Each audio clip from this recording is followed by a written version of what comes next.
BEFuture Knowledge Hub, where experts share their experiences dealing with the challenges facing our industry today. To help the event sector flourish, BEFuture explores the role of technology, highlights how sustainability helps us thrive, considers the role talent plays, and paves the way for the transformation that will boost resilience. Sustainability and the exhibitions of the future. What can we do to make events more socially and environmentally sustainable? This episode considers practical solutions and future innovations. As the events industry, we are working with literally every industry, every sector in the world. So whatever solution we work with needs to be a solution that works for every industry. Luckily, we have this framework, and it's the United Nations framework of the Paris Agreement on climate change. And that gives us our targets to halve greenhouse gas emissions as an industry by 2030 and to become net zero carbon by 2050. And it gives us the challenge to find the solutions we need as an industry to get there. The challenge is also the opportunity. We know that only a part of what happens around an event is made by us as an industry. In the terminology of the sustainability conversation, these are known as Scope 1, Scope 2 and Scope 3 emissions. Scope 1 emissions is everything that we do that creates carbon emissions that we directly are responsible for. It is the food we serve. It is the energy we use. Scope 2 is what we can influence but don't directly use. We can choose to work with a venue that is progressing on a decarbonization journey. Scope 3 is what we cannot influence. At a global international exhibition, up to 80% of all the carbon emissions don't come from the event, they come from the travel on the way to the event, long-haul flights. We can't change that. And what we need to do is to do our homework and drive carbon emissions down in the areas where we can directly influence them. This is then about looking into the whole production chain, into every little bit of work that you do around an event through the lens of sustainability, especially decarbonization. The global events industry spent the last 2 years identifying literally thousands of best practices on how to drive down carbon emissions. So we have guidebooks on how you deal with waste and waste management to produce less carbon. We have guidebooks on how you organize transport and logistics. We have guidebooks on how you deal with energy. A trade show brings an industry, a community together for 2, 3, 4 days in one place. The business model of an exhibition has always been the very basic marketplace. Buyer meets seller. Seller meets buyer. They meet, they buy and sell, and you have an impact, a legacy, a transaction. So that differentiates the trade show and exhibition part of the events industry from the content-driven part of the events industry, where you have an intellectual exchange that's much more difficult to measure. With the climate challenge, you're either part of the solution or you're part of the problem. The onus is on us as an industry to show and to prove that we're part of the solution. We have a unique superpower in the events industry, and that is that we are best when we work together. And through net zero carbon events, we've given ourselves a collaboration muscle, where literally 700 of the leading businesses across the events industry are forming a shared entity to come up with the solutions. We're all helping each other to decarbonize. We're not owning a solution, we're sharing solutions. The organizer needs the venue to be moving ahead. The supplier needs to work with the venue to do their part. The organizer, frankly, needs to get the customer to pay for some of the extra costs. Carbon emissions have a price. You invest into an attendance, and the cost of carbon will be a natural element of that, which again will drive carbon efficiency. A second very simple example is the food you serve at a venue. More and more venues are supply or are sourcing really locally and then changing the menus so it is less carbon that is produced when the food grows. So that less meat options, more vegetarian options. So all of these are examples how you just change a menu and it helps you to save carbon. So I think we have the superpower of a global industry that is connected and driven by collaboration. We can be a little proud of that.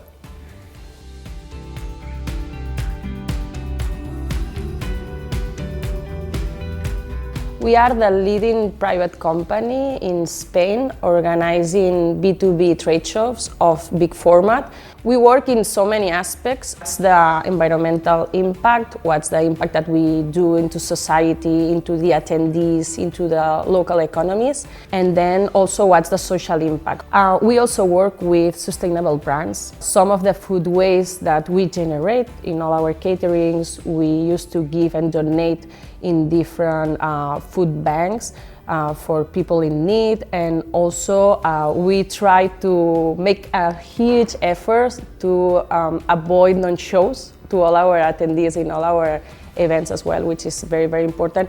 We also have another initiative, which is in some of our events, we work with NGOs that they recycle some of the signage, vinyls and carpets, which they are really, really huge, with a huge impact on environmental. And we create bags with people in need so that they can sell it and create merchandising with the image of our events. So as much as we can, we try to reduce all the emissions so that we have a positive impact in our industry. We need to understand first that we are a huge industry that is impacting a lot because we travel, because we create completely ephemeral spaces that they exist for days, sometimes even for a day or for hours. And once we understand that, we need to make different initiatives in order to create something with the least impact. And what we need to fight is that this cannot only be finished as greenwashing practices. We need to check that everything is done in order so that all the circle gets really, really done. We need to communicate and we need to create an impact for all of our attendees so that they can be part of that movement as well.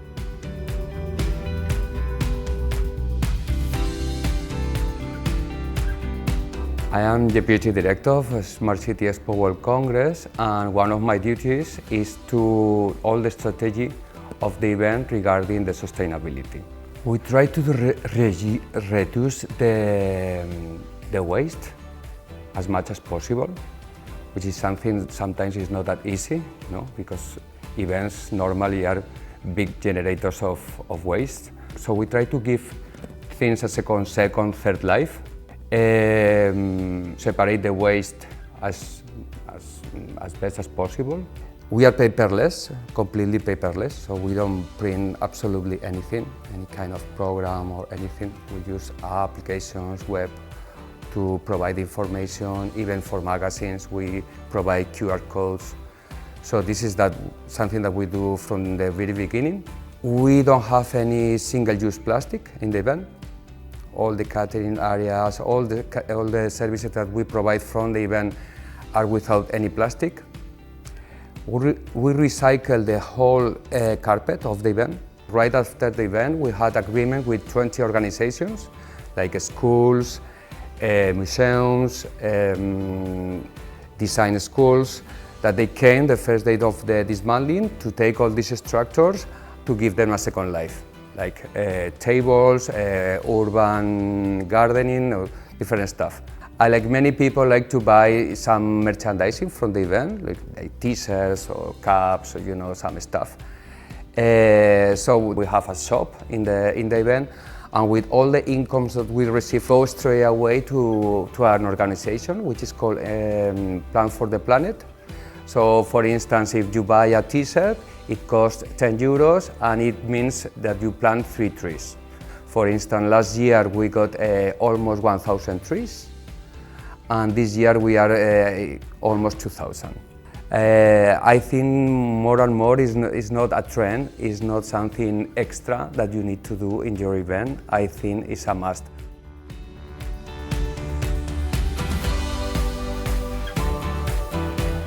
BEFuture was created in April 2022 based on the fact that the event sector is a challenge for the environment, I may say. To give you a figure, in France only, the event sector represents 100,000 tons of waste a year.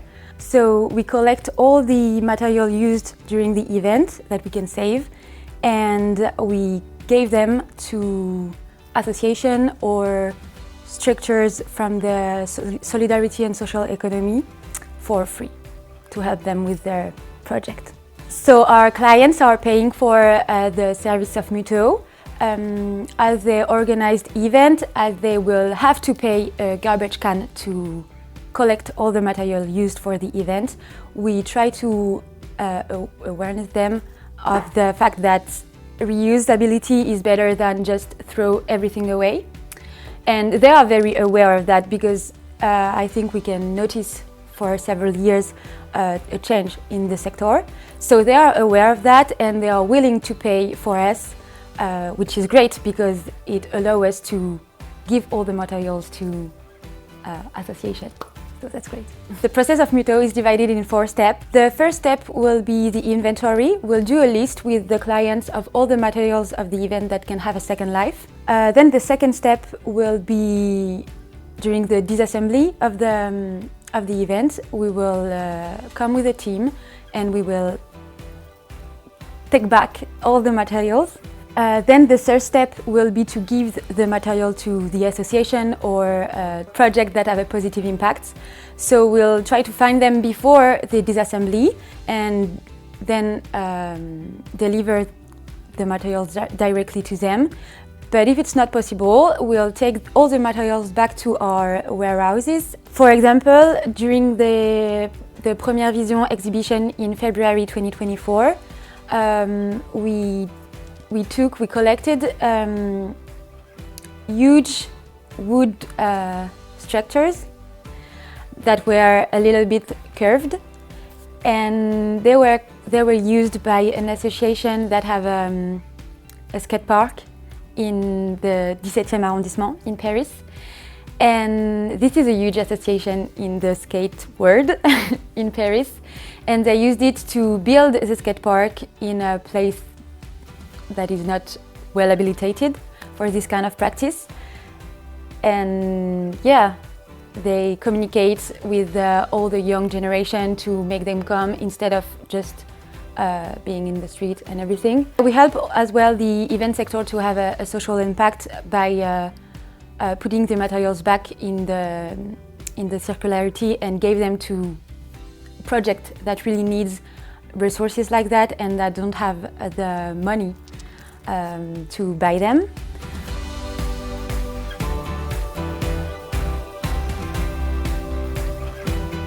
Our clients ask us today to think first when we create a booth project about the materials that we are going to put into the 3D views during the conception, and also to think after the event all those materials, which second life they can have. Can we reuse some elements? Can we recycle it? Can we use it but differently? So for a sustainable exhibition booth, to think about the whole industry, where the exhibition is taking place, in what time, all the steps that have to be to create the strategy that you want to put into your exhibition booth. The top priority, according to Galice, is to explain the history between each materials. If you know that you are going to reuse again your booth for internal event or for another exhibition, if the exhibition location doesn't change, if it's still in the same city or in the same country, maybe you can challenge your agencies to think on how you can create and build structures, a layout that can be reused on several events.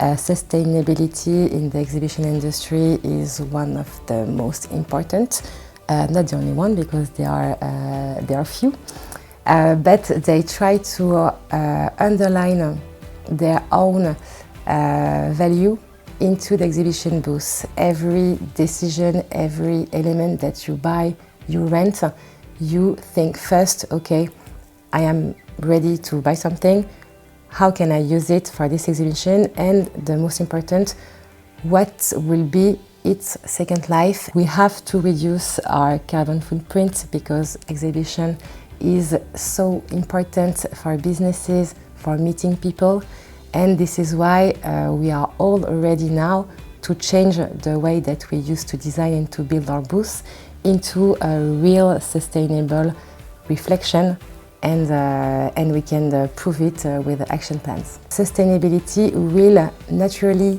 attract business to you because exhibitors will choose an agency that share the same value on sustainability than them.